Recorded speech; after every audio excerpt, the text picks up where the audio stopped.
ನಾಗೇಂದ್ರವರಾಯ ತ್ರಿಲೋಚನಾಯ ಭಸ್ಮಾಂಗರಾಯ ನಮಃ ಶಿವಾಯ.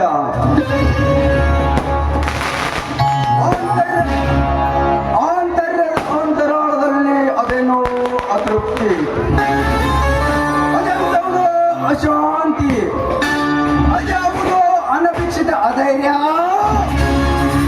ಈ ಗಂಟನೆಯ ದಶಕಂಠ ರಾವಣನನ್ನ ರಕ್ಕಿಸಿ ಬಿಕ್ಕಿಸಿ ರೊಚ್ಚಿಗೆಬ್ಬಿಸ್ತಿರುವ ಆ ಅದಿಶ ಶಕ್ತಿ ಯಾವುದು? ವಿವಿಧ ಆಟಲಿಕ್ಕಿದ ವಿಧಾತನೇ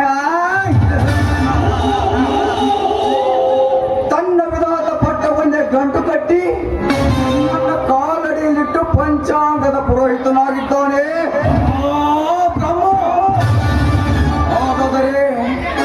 ಹಾಗಾದರೆ ಕ್ಷಣ ಕ್ಷಣಕ್ಕೂ ನನ್ನ ಕಾಡುತ್ತಿರುವ ಭ್ರಾಂತಿ ಕ್ಷಣಪಿತ್ತ ಕ್ಷಣಚಿತ್ತರಾದ ನವಗ್ರಹಗಳ ಕ್ರಾಂತಿ. ಭ್ರಾಂತು ಆ ನವಗ್ರಹಗಳೆಲ್ಲ ನನ್ನ ಪಾದದ ಸಿಂಹಾಸನ ಪಾದದಲ್ಲಿ ಹೇಗಲು ಮುರಿಸಿಕೊಳ್ಳುತ್ತಿದ್ದಾರೆ. ಹೇಗಲು ಹಾಗಾದರೆ ನಿಮಿಷಕ್ಕೂ ನನ್ನನ್ನು ನಿಶ್ಶಕ್ತನನ್ನಾಗಿ ಮಾಡಿ ಕಾಡವಾಗಿ ಕಾಡುತ್ತಿರುವ ಆ ಕಾಣದ ಕೈ ಯಾವುದು? ಅದು ಈ ಪ್ರಪಂಚದಲ್ಲಿ ನನಗಿಂತಲೂ ಪರಾಕ್ರಮಿಯೇ, ಪ್ರಬುದ್ಧವೇ, ಕಂಡವೇ?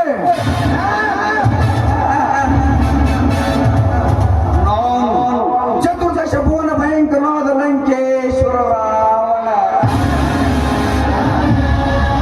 ಸರ್ವತ್ರ ಸರ್ವತಂತ್ರ ಸ್ವತಂತ್ರನಾದ ಪ್ರಬುದ್ಧ ರಾವಣ, ಎಲ್ಲ ಬ್ರಹ್ಮಾಂಡ ತಂಡೋಪತಂಡಗಳನ್ನೇ ಚಂಡಾಡಬಲ್ಲ ಗಂಡು ದಾಳಿಗಳ ಮಂಡಳ ನಾಯಕನಾದ ಗಂಡರಾದ ಪ್ರಚಂಡ ರಾವಣ.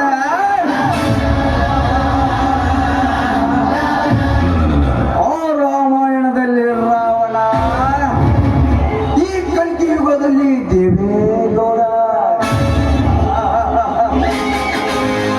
ಆದರೂ ಆ ಜೈವೀರ ನನ್ನ ಮನೆತನದ ಹುಟ್ಟು ಕುಲವೈರಿ.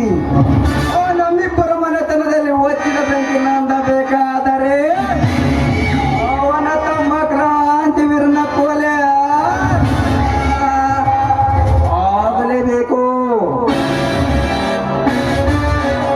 ಅದಾಗಲೇ ತಿರುತ್ತದೆ ನನ್ನ ಸೇಡು.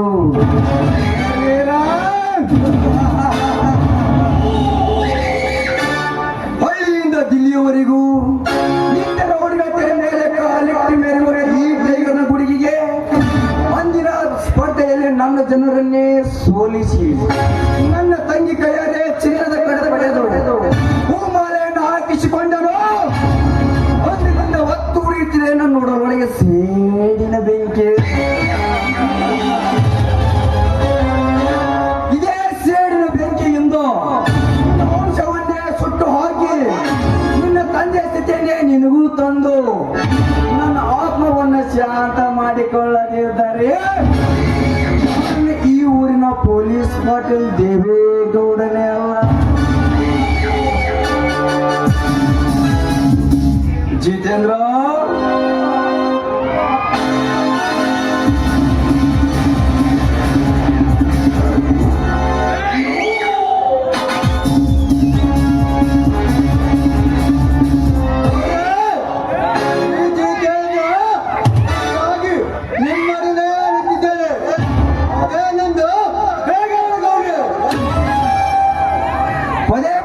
ಹೇಳುವ ವಿಷಯದಲ್ಲಿ ಅರ್ಥವಿಲ್ಲ ಜಿತೇಂದ್ರ. ರಕ್ತ ಸೇಡಿಗೆ ಸೊನ್ನಾಗುವ ಈ ದೇವೇಗೌಡನಿಗೆ ಆ ವೈರ್ಯ ರಕ್ತ ಬೇಕಾಗಿದೆ. ಆ ವೈರ್ಯ ರಕ್ತ ಬೇಕೆಂದು ನನಗೆ ಅವತ್ತ ತಿಳಿಸಿದರೆ ನಿಮ್ಮ ತಂಗಿ ಅವನಿಗೆ ಹಾರಾಕಿ ಕೆಳಗೆ ಹಾರದೆ ಇರುವ ಮುನ್ನವೇ ಆಗ ಈ ನನ್ನ ಕತ್ತೆಯಿಂದ ಅವನ ನೆತ್ತಿಯನ್ನು ಸೀಳೆ ಬರ್ತಿದ್ದೆ.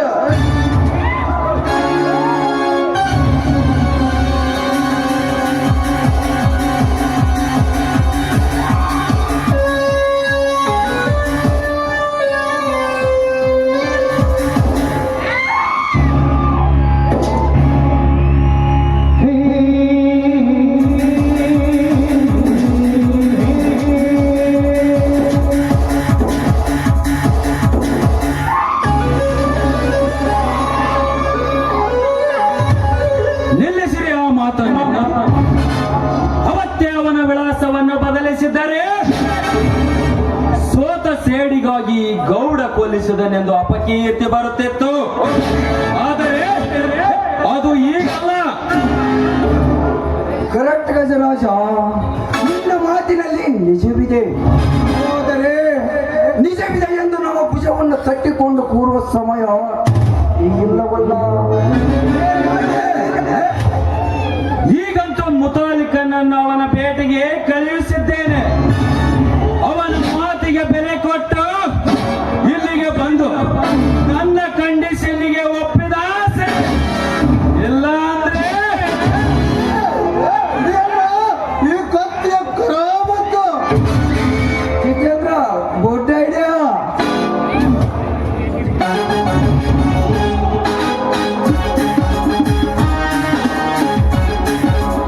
ದಾನಶೂರ ಧರ್ಮ ರತ್ನಾಕರರಿಗೆ, ಕ್ರಿಯಾಶೀಲ ರಾಮರಿಗೆ ಈ ಮಾತುಗಾರ ಮುತಾಲಿಕ ಮಾಡುವ ನಮಸ್ಕಾರಪ್ಪ, ನಮಸ್ಕಾರ. ಬಾ ಮುತಾಲಿಕ ಬಾ. ಹೋದ ಕೆಲಸ ಏನಾಯ್ತು? ಹಣ್ಣು ಕಾಯೋ. ಗೌಡ್ರ ಕೆಟ್ಟ ಕಸ್ಗ ಅನ್ನೋದು ಈ ಮುತಾಲಿಕನ ಜೀವನಗ ಇಲ್ಲ ನೋಡ್ರಿ.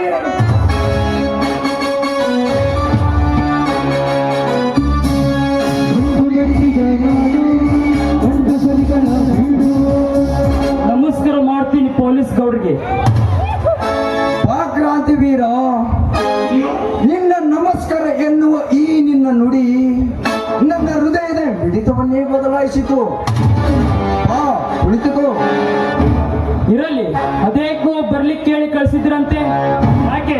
ಹೌದು, ಮೊನ್ನೆ ನಡೆದ ಆ ಎತ್ತಿನ ಸ್ಪರ್ಧೆಯಲ್ಲಿ ಗೌಡರ ತಂಗಿ ನನ್ನ ಕುರಳಿಗೆ ಹಾರ ಹಾಕಿ ಪ್ರತಿ ಸಮಾರಂಭದಲ್ಲೂ ಹೇಳ್ತಿಯಂತೆ. ಯಾಕೆ? ಸ್ಪರ್ಧೆಯಿಂದ ಗೆದ್ದಲ್ಲಿ ನಡೆದ ವಿಷಯ ಹೇಳಿಕೊಂಡ್ರೆ ಅದು ತಪ್ಪೆ?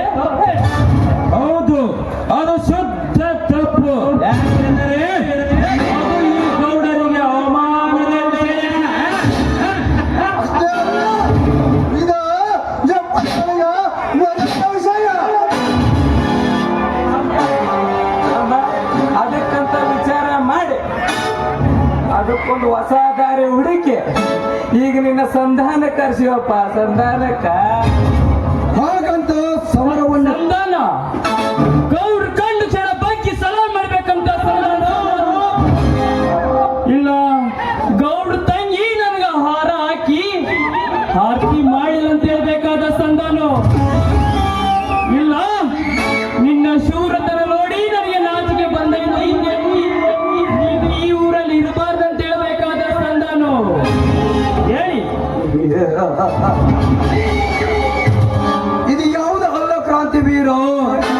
ನಿನ್ನ ಶೂರಧೀರತನಕ್ಕೆ ನಾನು ಮೆಚ್ಚುತ್ತೇನೆ. ಆದ್ರ ನನಗೊಬ್ಬ ನಿನ್ನಂತ ಗಂಡು ಹುಡುಗ ಬೇಕಾಗೈತಿ. ನೀನು ನನ್ನ ಕಂಡೀಷನ್ಗೆ ಒಪ್ಪುವುದಾದರೆ ನಿನಗೆ ಹಣ, ಆಸ್ತಿ, ಬೆಳ್ಳಿ, ಬಂಗಾರ ಅದು ನೀ ಕೇಳಿದಷ್ಟೇ ನಾನು ಕೊಡ್ತೇನೆ. ಹಣ ಹೆಚ್ಚಾಗಿ ದಾನ ಕೊಟ್ಟು ಜನ ಒಲಿಸಿಕೊಳ್ಳಲಕ ನೀನೇನು ಆ ಹಿರಣ್ಯ ಕಶ್ಯಪನ ಮೊಮ್ಮಗ ಬಲಿ ಚಕ್ರವರ್ತಿನ? ಇಲ್ಲ ಕರ್ಣ ಕುಂಡಲ ದಾನ ನೀಡಿದ ದಾನ ಶೂರ ಕರ್ಣನ? ಅದಾವುದು ಅಲ್ಲ. ಕೃಷ್ಣಾವತಾರಿ ಬ್ರಾಹ್ಮಣನಾಗಿ 3 ಪಾದ ಭೂಮಿ ಕೇಳುವುದೊಂದೇ ನಿನ್ನ ಕೆಲಸ.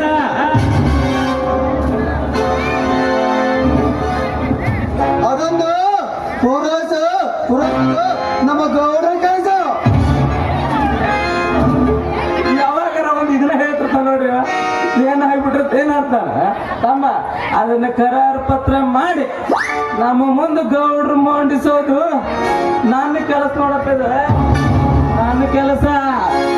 ಹಾಗಂತ ಸಮರವನ್ನು ಕೈಬಿಟ್ಟು ನಿನ್ನ ಸ್ನೇಹವನ್ನು ಬೆಳೆಸಲಿಕ್ಕೆ ನಿನ್ನನ್ನು ಕರೆಸಿದ್ದೇನೆ.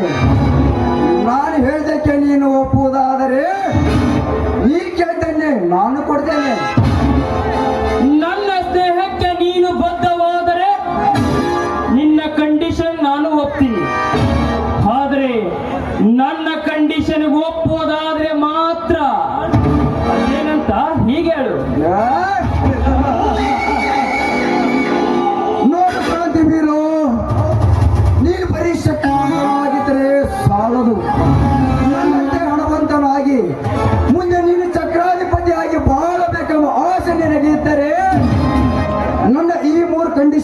ಕೇಳು.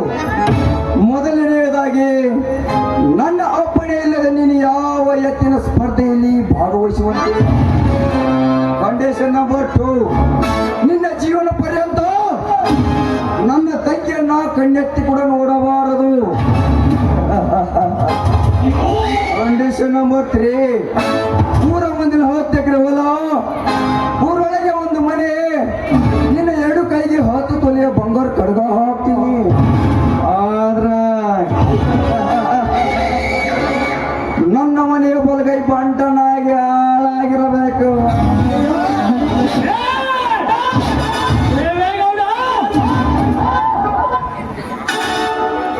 ಈ 3 ಕಂಡೀಷನ್ಗೆ ನಾನು ಒಪ್ಪುವುದಾದರೆ ನೀನು ಬರೀ ನನ್ನ ಒಂದೇ ಒಂದು ಕಂಡೀಷನ್ಗೆ ಒಪ್ಪಿಬಿಡು. ನೀ ಹೇಳ್ದಂಗ ನಿನ್ನ ಮನೆ ಹಾಳಾಗಿರ್ತೀನಿ. ಅದೇನು ಬ್ರಿಟಿಷ್ ಹೇಳು ಕ್ರಾಂತಿವೀರ.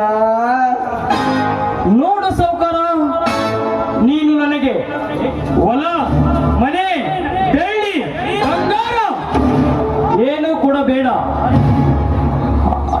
ಆದ್ರೆ ನಾನು ನಿನ್ನ ಮನೆ ಹಾಳಾಗಿರ್ತೀನಿ. ಆದರೆ ನನ್ನ ಕಂಡೀಷನ್ ಕೇಳು. ನೀನು ಕೊಡುವ 10 ಎಕರೆ ಹೊಲ ನಾನು ಕೊಡ್ತೀನಿ. ನೀನು ಈ ಊರ ದನಿ ಇದ್ದಿದ್ರಿಂದ ನಿನ್ನ ಕೈಯಾಗ 10 ತೊಲೆ ಬಂಗಾರದ ಕಡಗಾನು ಹಾಕ್ತೀನಿ. ನೀ ಈ ಊರಲ್ಲಿ ಇರಕ್ ಒಂದು ಮನಿನೂ ಕೊಡ್ತೀನಿ. ಆದ್ರೆ ನನ್ನ ಮನೆ ಹಾಳಾಗಿರೋದು ಬೇಡ. ಒಂದೇ ಒಂದು ದಿವಸ ನನ್ನ ಮನೆ ಸಗಣಿ ಕಸ ಬೆಳೆದು ತಿಪ್ಪಿಗೆ ಚಲ್ಲಿ ಬಂದು ಅಷ್ಟು ಸಾಕು. ಈ ನಾಡನ್ನು ಆಳುವ ಈ ಸಾವುಕಾರನಿಗೆ ನಿನ್ನ ಮನೆ ಕಸ ಬಳಿ ಅಂಕಿ ಅನ್ನಲೇ ಬಾಚೋ. ಎತ್ತರದಿಂದ ಮಾತನಾಡು. ಏ ದೇವೇಗೌಡ, ನೀನು ಬರೀ ಈ ನಾಡನ್ನೇ ಆಳಬಹುದ ಸಾಹುಕಾರನಾಗಿರ್ಬೋದು. ಈ ನಾಡಿನಲ್ಲಿ ನಿಮ್ಮಂತ ಗುಂಡ ರೌಡಿಗಳನ್ನು ಕ್ರಾಂತಿ ವಿರೋಧಿನಿ. ನೀನು ನನ್ನನ್ನ ನಿನ್ನ ಮನೆ ಹಾಳಾಗಂತೀಯ? ನೀನು ಅಚ್ಚರಿಂದ ಮಾತನಾಡು. ಏ ಹುಚ್ಚು, ಎಚ್ಚರಿಯನ್ನು 3 ಅಕ್ಷರದ ಅರ್ಥ ನಿನಗಿನ್ನೂ ತಿಳಿದಿಲ್ಲ. ಈ ದೇವೇಗೌಡ ಒಮ್ಮೆ ಅಡಿಯಿಟ್ಟರೆ ಬಿರಿಯುವುದು ಭೂಮಿ, ಎತ್ತಿದರೆ ನಡುಗುವುದು ಆ ಬಾನು. ಕೋಪವೆಂಬ ಊರಿನ ನೇತ್ರವನ್ನ ತೆರೆದರೆ ಸುಟ್ಟು ಹೋಗುವರು ನಿನ್ನಂತ ಕ್ರಾಂತಿ ವೀರರು. ಅಂದಾಗ ಮರ್ಯಾದೆಯಿಂದ ಹೊರಟು ಹೋಗಿ ಇಲ್ಲಿಂದ. ಇಲ್ಲವಾದರೆ ಈ ನಿನ್ನ ದೇಹ ಇಬ್ಬಾಗವಾಗುವುದು ಖಂಡಿತ ಮಗಳು. ಬಾಯಿ ಮುಚ್ಚೋ, ಅರೆ ಮುಚ್ಚೋ. ನಾನು ಸೌಕರ್ಯ ಎಂದು ದುರಂಕರಿಂದ ಮಾತನಾಡಿ ದುರ್ಮರಣಕ್ಕೀಡಾಗಬೇಡ. ನನ್ನ ಕೈಯಲ್ಲಿ ನಿನ್ನಂತೆ ಹೋರಾಡಿ ಸ್ತ್ರೀಯರ ಕೈಯಲ್ಲಿ ಸತ್ತು ಹೋದ ಆ ಸೂರ ಹಿರಣ್ಯಕಶಿಪು ಆ ಹಿರಣ್ಯಕಶಿಪುನ ಕಥೆ ಹೇಳೋಣ ಮುಂದೆ. ಭಾರ್ಯನ್ನು ಮರೆತು ಮಾತನಾಡಿದರೆ ಈಗಲೇ ಸಾವು ಕಾದು ನಿಂತಿದೆ ನಿನ್ನ ಬೆನ್ನಿಂದೆ. ಇವನು ಮರಣವನ್ನೇ ಮೆಟ್ಟಿ ನಿಂತ ಮೃತ್ಯುಂಜಯ. ಈ ನಿನ್ನ ಅಪಮಾನದ ಮಾತಿನ ಹಿಂದೆ ನಿಂತಿದೆ ಗಮನಧಾರೆ. ಇಂದು ನಮ್ಮ ಗೌಡರ ಮಾತನ್ನ ತಿರಸ್ಕರಿಸಿ ನಡೆದರೆ ನಿನ್ನ ತಂದೆ ಅಂತೆ ನಿನಗೆ ಸಿಗೋದು ಹೊಸದೊಂದು ಸಾವಿರದಾರೆ. ಅವರಂತೆ ನೀನು ಇಲ್ಲಿ ಸಿಕ್ಕಿ ಸಾಯ್ಬಿಡು ಮುರಾರಿ. ತಮ್ಮ, ನಮ್ಮ ಹುಡುಗ ಕೇಳಿದ್ರು ಸಾಕ ನಮ್ಮ ವೈರಿ ಎಲ್ಲ ಆಗ್ತಾರೆ ಪರಾರಿ. ಅವಾಗ ಯಾಕೆ ನಮ್ಮ ಗೌಡಂಗ ಊಟ ಒದರಿ ಪಾಠ ಮಾಡ್ಕಂತಿ ಹೂವನ್ನ ತರಾತುರಿ. ಸಾಕು ಮುಗಿಸ್ರಿ ನಿಮ್ಮ ಹೇಳಿದ ಮಾತು. ನೀವು ಆಡಿದ ಈ ಕಿಡಿ ನುಡಿ ಕೇಳಿ ನನ್ನ ಹೃದಯ ಒಡೆದು ನೀರಾಗಿ ನನ್ನ ಹೃದಯದಲ್ಲಿ ಸೇಡಿನ ಜ್ವಾಲೆ ಉಕ್ಕಿ ಬರುತ್ತಿದೆ. ಲೇ ಗೌಡ, ಗಜರಾಜ, ಜಿತೇಂದ್ರ, ಮರೆತು ಹೋದ ನನ್ನ ಎತ್ತಪ್ಪನ ಕಿಚ್ಚು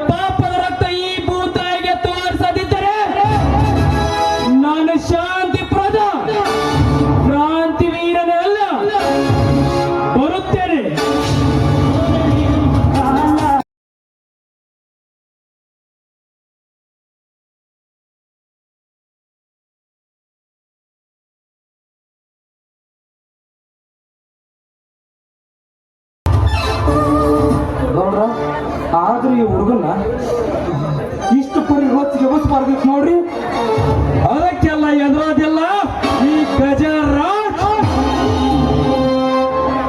ಪ್ರಸಂಗ ಬಿದ್ದು ದುಡ್ಡೋಗಿ ಅವನ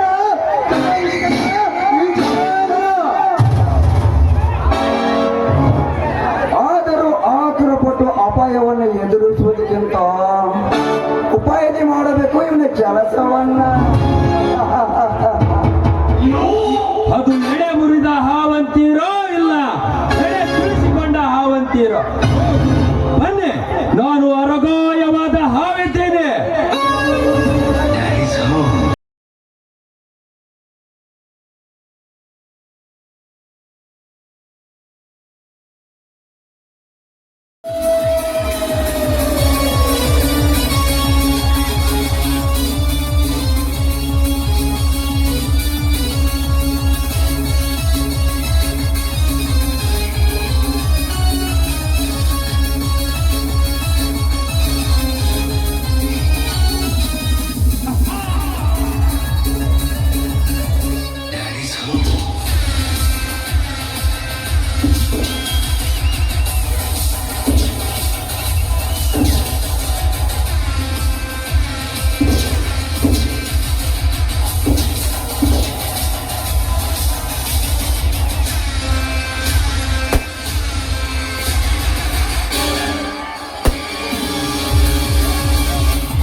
ಆಗಿ ತನ್ನ ಸೂರ್ಯ ಕಿರಣದ ಬೇಳದ ಜಾಗೆಯಲ್ಲೇ ಆ ಕೂಸನ್ನು ಒಗೆಯಲು ಹೇಳಿದ್ದೆ. ಆ ತ್ಯಾಗದ ವನದಲ್ಲಿ ಶನಿದೇವ ಬೆಳೆದು ಇಡೀ ದೈವ ಮಾನವರ ಕರ್ಮಕ್ಕೆ ತಕ್ಕ ಫಲ ನೀಡಿ ಅವರ ಜಾಲವನ್ನೇ ಬಯಲು ಮಾಡಿದ.